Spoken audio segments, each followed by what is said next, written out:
the migration story of the people from the planet Dakota is probably not so different from other migration stories. They're people who wanted to venture out into a new frontier.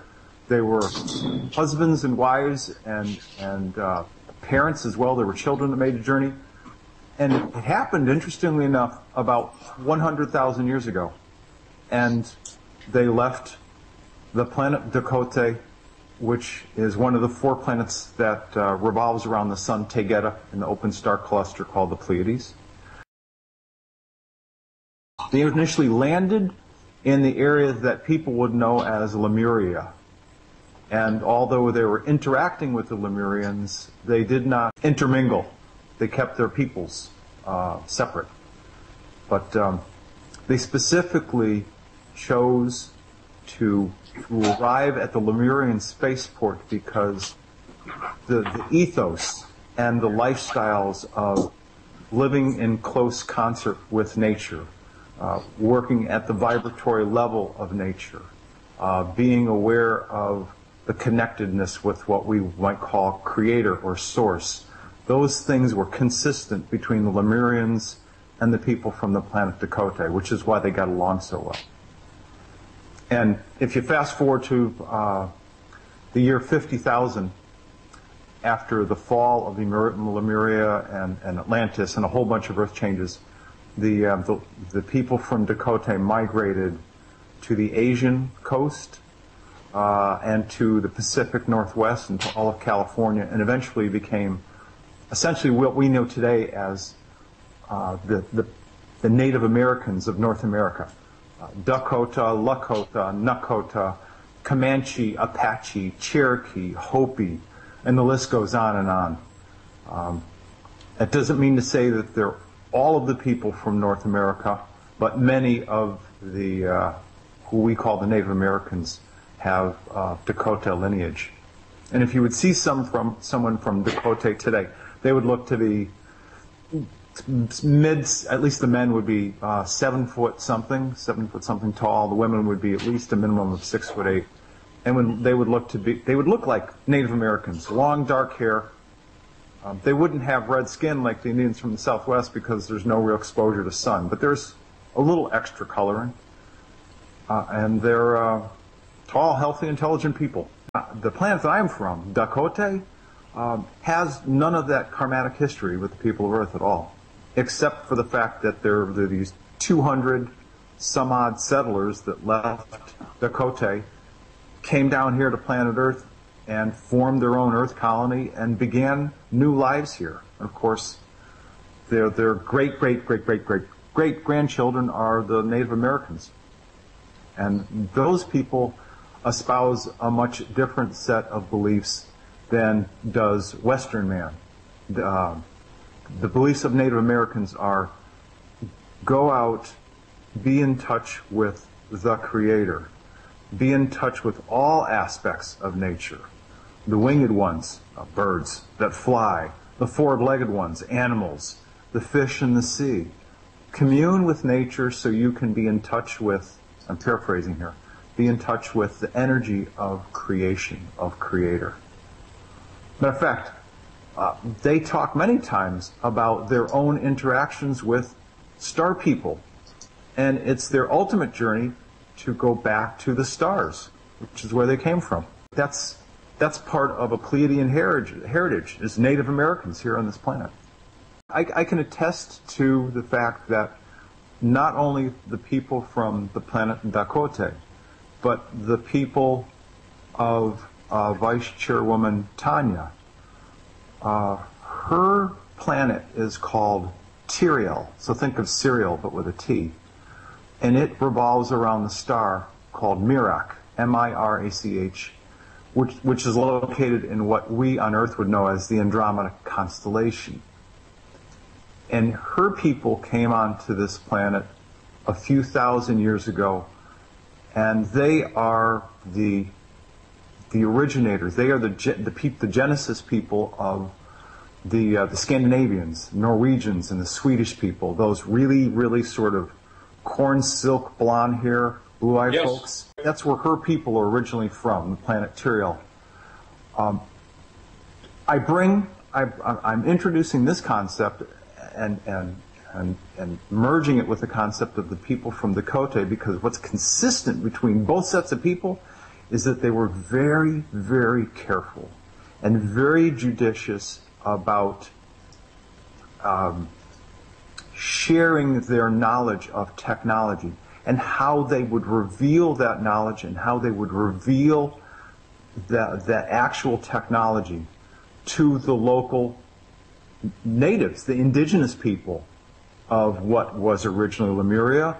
And then, of course, I think 6,000 years ago when Tanya's people came here, what were the indigenous people of Scandinavia. And interestingly enough, it's no mistake that the early stories of the Scandinavians talk about giants from another place.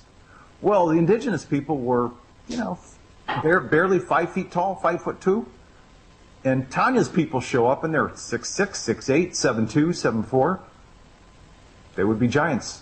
But the point is, both people were very prudent and judicious about how they would release their technology and how they would share it. Very, very careful.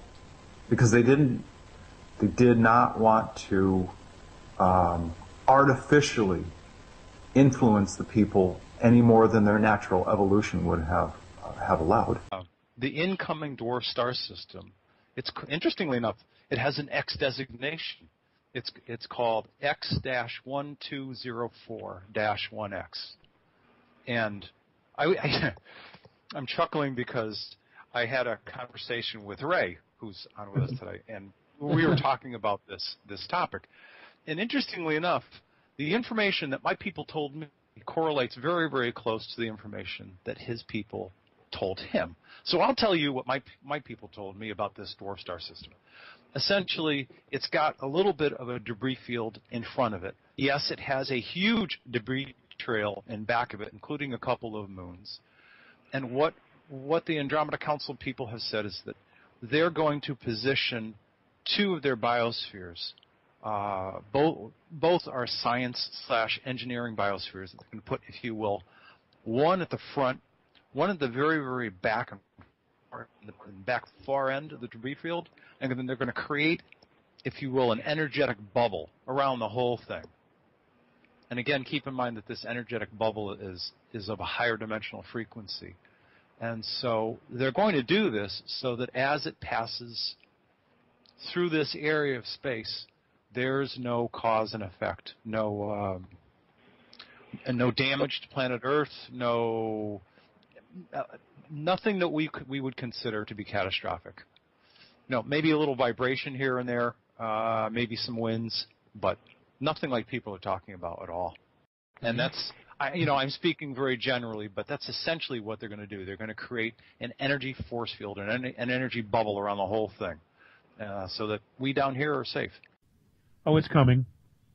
It's definitely coming. And, there is a timeline that I've been given, and the timeline, and I know this is subject to change based on what's going on out there, and I'll share with you something that I haven't shared before, but there is a timeline, and that is that mid-March, somewhere between the 16th and the 20th, the weather is supposed to get very, very extreme. And if it continues on its present trajectory, somewhere between the end of April and the beginning of May, we will all see it as it literally approaches and goes over planet Earth. Now, the benevolent groups, they've talked about trying to change its trajectory. They're doing a lot of planning and contingency plans to mitigate its gravitational pull on the planet. But that's not even the biggest issue, because they can mitigate that. The biggest issue is it's got a 1,000,000-mile trail of debris that our planet would go through at least 5 times over the next 5 years. And the debris is a real issue, because they turn into comets and asteroids. There's a lot of talk about plowing the road, but everyone on the surface would see this. this would not and could not be hidden anymore. So humanity, this alone would be an aha moment. You know, they would see the intervention. And, of course, this would cause an enormous amount of problems for all the governments who have been lying and suppressing all this information, all the technology for years and years and years. It would literally be humanity's mass awakening at this point. I do agree with Tolik, because we have a lot of confirmation, that word confirmation. What his Andromeda Council is doing with this dwarf planet, my ET friends with George, he's got the human name from Dr. Sam Muggsy, that's my elephant man. Him and the Nordiques take charge. He's got billions of good ETs in the picture. In the back, totally up a little bit more. We're aware of the Andromeda Council and the other good ETs that would back that dwarf planet up in case it did escape, to where they would intervene so it wouldn't harm anything down here. Nibiru and Planet X are not the same.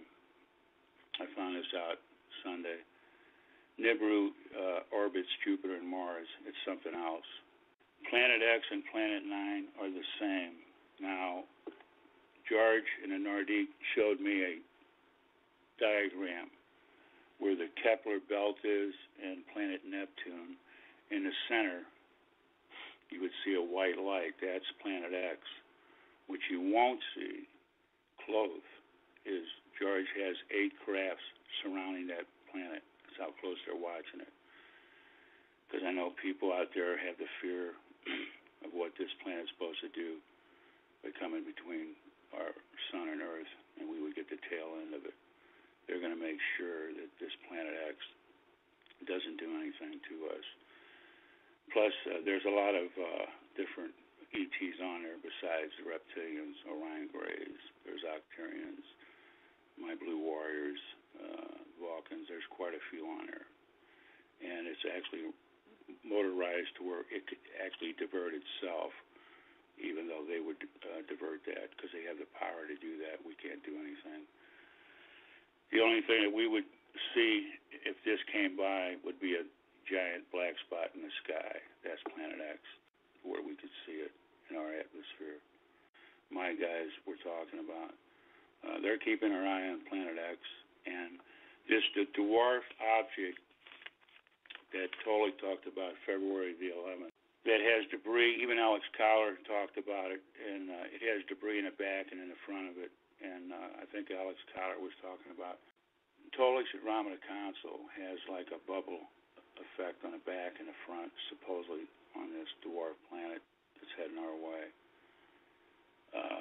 What the people have to understand is this: they're not the only ETs involved in watching these things close, just like things that would hit our planet.